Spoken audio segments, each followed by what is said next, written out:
হয় শতিকাজোৰা অপেক্ষা আৰু বহু আকাংক্ষাৰ অন্তত আজি অযোধ্যাৰ ৰাম মন্দিৰৰ ভূমি পূজন আৰু আধাৰশিলা কাৰ্যসূচী আনুষ্ঠানিকভাৱে আৰম্ভ হ'ব আৰু ইয়াক লৈ এতিয়া ব্যাপক উৎসাহ পৰিলক্ষিত হৈছে সমগ্ৰ বিশ্বতে আৰু বিশেষকৈ অসমৰ বিভিন্ন মন্দিৰসমূহত এই মুহূৰ্তত পৰিলক্ষিত হৈছে এক আনন্দমুখৰ পৰিৱেশ। বিশেষকৈ যিসকল হিন্দু দল সংগঠনকে আৰম্ভ কৰি বিজেপিয়ে এই মুহূৰ্তত উৎসাহ পৰিলক্ষিত হৈছে আৰু মই ডিব্ৰুগড়ৰ জগন্নাথ মন্দিৰত আছোঁ আৰু সামগ্ৰিক পৰিৱেশ দেখুৱাৰ বাবে মোৰ সহযোগী বাসুক অনুৰোধ জনাইছোঁ। এইদৰে প্ৰায় বিভিন্ন মন্দিৰে মন্দিৰে ডিব্ৰুগড় চহৰৰ আশে পাশে থকা প্ৰায় 1000 তেওঁলোকে বন্তি জ্বলোৱাৰ বাবে প্ৰচেষ্টা চলাইছে। সেই কাৰ্যসূচীৰ অংশ হিচাপে এই মুহূৰ্তত আমি ডিব্ৰুগড়ৰ জগন্নাথ মন্দিৰ স্থিত ৰামৰ দৰবাৰত এই মুহূৰ্তত উপস্থিত আছোঁ আৰু এই ৰামৰ দৰবাৰত তেওঁলোকে উপস্থিত হৈ পোৱাৰ ভাগতে এইদৰে তেওঁলোকে সেই বন্তিসমূহ প্ৰজ্বলনৰ বাবে ব্যৱস্থা কৰিছে। প্ৰায় তেওঁলোকে 1000ৰো অধিক তেওঁলোকে বন্তি প্ৰজ্বলন কৰিব বিভিন্ন প্ৰান্তত আৰু প্ৰসাদ বিতৰণ কৰিছে, মিঠাই টোপোলা তেওঁলোকে বিতৰণ কৰিছে যাতে ভক্তসকলক এই মিঠাই টোপোলা এই প্ৰসাদ হিচাপে তেওঁলোকে প্ৰদান কৰিব পাৰে। ইতিমধ্যে সেই দৃশ্যসমূহ আমি পোনপটীয়াকৈ দেখুৱাইছোঁ। উজ্জ্বল ফুকন বিজেপিৰ এগৰাকী যুৱ নেতা, তেখেতৰ প্ৰচেষ্টাতে ডিব্ৰুগড়ত এই কাৰ্যৰ শুভাৰম্ভ কৰিছে আৰু যথেষ্ট উৎসাহ পৰিলক্ষিত হৈছে ডিব্ৰুগড়ত এই মুহূৰ্তত। উজ্জ্বল ফুকন ডাঙৰীয়া আমাৰ এই মুহূৰ্তত কাষত পাইছোঁ, তেখেতৰ বাজা দিয়কচোন। আপোনাৰ ওচৰত অকণমান আহিম, কথা পাতিম। কি ক'ব আজিৰ দিনটো যিহেতু এটা পবিত্ৰ দিন, এটা গুৰুত্বপূৰ্ণ আচলতে কাৰ্য কিছু সময়ৰ পাছতে আনুষ্ঠানিকভাৱে শুভাৰম্ভ ঘটিব, কি ক'ব?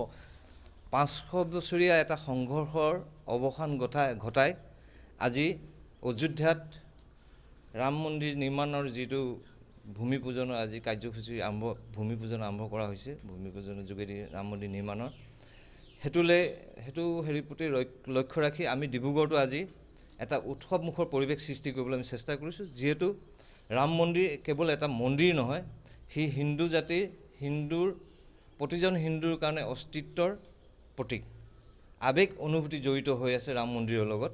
গতিকে আমি আজি ডিব্ৰুগড়ত এনেকুৱা এটা পৰিৱেশ আমিও উৎসাহিত হৈছোঁ।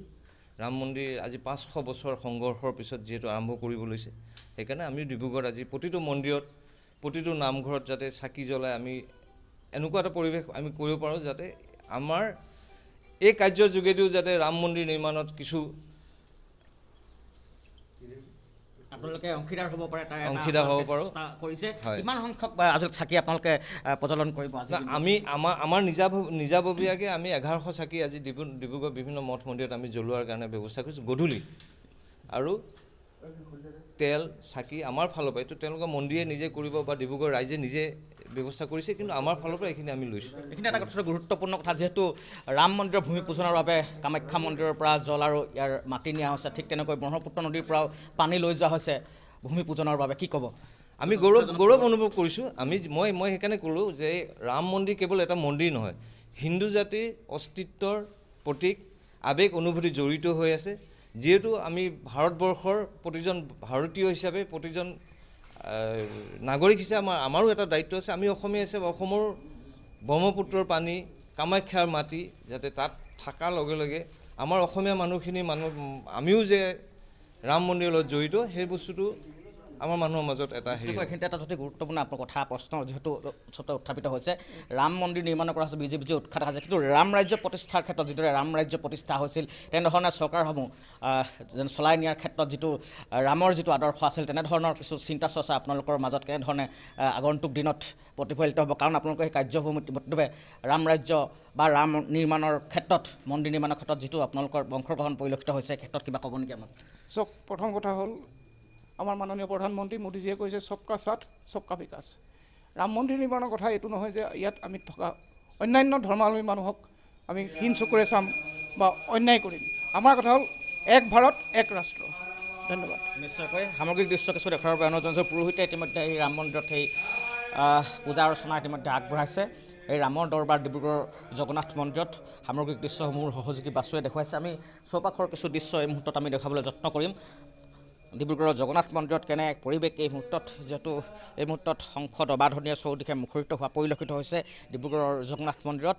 সামগ্ৰিক দৃশ্যসমূহ দেখিছে। পুৰীৰ জগন্নাথ মন্দিৰৰ আৰ্হিত ইয়াত এই মন্দিৰ প্ৰতিষ্ঠা হৈছিল আৰু এই প্ৰতিষ্ঠাৰ হোৱাৰ পাছতে যথেষ্ট গুৰুত্ব বহন কৰিছে ডিব্ৰুগড়ৰ জগন্নাথ মন্দিৰ। আৰু চৌপাশৰ এই ৰামৰ দৰবাৰত যিহেতু আমি এই মুহূৰ্তত উপস্থিত, চৌপাশৰ যিবাৰ দেৱালসমূহৰ কিছু আমি দৃশ্য এই মুহূৰ্তত দেখুৱাব বিচাৰিছোঁ, যিসমূহ দেৱালে আচলতে বহু কথাই উল্লেখ কৰিব, প্ৰকাশ কৰিব। এইসমূহ মোৰ সহযোগী বাসুৱে পোনপটীয়াকৈ দেখুৱাইছে আৰু সেইবাবে এতিয়া দেখিবলৈ পোৱা গৈছে ৰামৰ দৰবাৰত পুৱাই যথেষ্ট উৎসাহজনক পৰিৱেশ। ডিব্ৰুগড়ৰ বিজেপিয়ে বিশেষকৈ উজ্জ্বল ফুকনৰ নেতৃত্বত এইদৰে ডিব্ৰুগড়ৰ প্ৰতিটো মন্দিৰে মন্দিৰে তেওঁলোকে এইদৰে এহেজাৰৰো অধিক তেওঁলোকে বন্তি প্ৰজ্বলন কৰিব। তেওঁলোকে মিঠাই টোপোলা তেওঁলোকে বিতৰণ কৰিছে, প্ৰসাদ হিচাপে অৰ্ঘ হিচাপে আগবঢ়াইছে। আৰু এটা কথা গুৰুত্বপূৰ্ণ মন্তব্য কৰিছে, যিটো কামাখ্যাৰ পৰা পবিত্ৰ কামাখ্যা মন্দিৰৰ পৰা জল লৈ যোৱা হৈছে, মাটি লৈ যোৱা হৈছে ভূমি পূজনৰ বাবে। তাৰ পাছতে ডিব্ৰুগড়ৰ বিভিন্ন প্ৰান্তৰ যিসকল লোকে যি উৎসাহ প্ৰদৰ্শন কৰিছে, মত গুৰুত্ব বহন কৰিছে। এইখিনিতে এটা কথা উল্লেখ কৰিব লাগিব, অসমৰ ব্ৰহ্মপুত্ৰ নদীৰ পৰাও পানী লৈ যোৱা হৈছে, বালি লৈ যোৱা হৈছে। আজিৰ যিহেতু দিনটো যথেষ্ট গুৰুত্ব বহন কৰিছে, এইদৰে ব্যাপক এক উৎসাহ পৰিলক্ষিত হৈছে। আৰু নিশ্চয়কৈ সন্ধিয়াৰ ভাগত যে দীপাৱলী আৰম্ভ হ'ব সেয়া নিশ্চিত হৈ পৰিছে, কাৰণ বিভিন্নজনে বিভিন্ন ঠাইত আচলতে বন্তি প্ৰজ্বলন কৰিব। সেয়া আমি এই মুহূৰ্তত খবৰ পাইছোঁ যেন আগতীয়া দীপাৱলীৰ আজিৰ দিনটোত আজি সন্ধিয়ালৈ পৰিলক্ষিত হ'ব, সেয়া এক নিশ্চিত হৈ পৰিছে।